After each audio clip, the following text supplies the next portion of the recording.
A unique breeding program in the New South Wales Barrington tops is helping to save the Tasmanian Devil population from extinction. 5.5 years since the Devil Life program began, the not-for-profit organisation claims responsibility for 30% of the new devils born in captivity every year in Australia.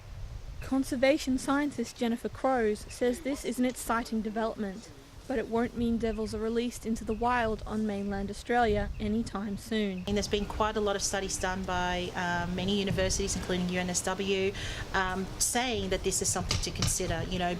Let's release the Tasmanian devil back in the wild. This particular species was actually on the mainland up to 2,000 years ago, and even as recent as 500 years ago. But a planned release into the mainland is something that we ought to really consider as a way of mitigating and managing the current invasive species issue here in Australia. Devil Ark Supervisor Dean Reid says the devil enclosures in the Barrington tops have been designed to replicate conditions in the Tasmanian wilderness. And we replicate the wild environment as it is in Tasmania. So the devils hold their natural traits. Obviously all devils are wild and they bite, but you get some more that are inquisitive and come up to people.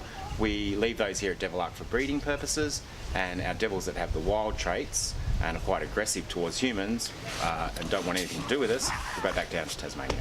While the short-term results of the breeding program have been positive, it will take many years to replenish the devil population. At Devil Ark we have 154 devils here at the moment, and we've had 29 joeys this year.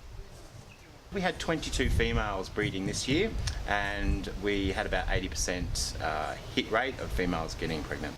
The greatest threat to the ongoing future of the Tasmanian devils continues to be the facial tumour disease that has decimated the population. It's wiped out in some areas at least 90% of the population. Yeah, so basically what we've taken devils all over Tasmania and really mixed the genetic pool up.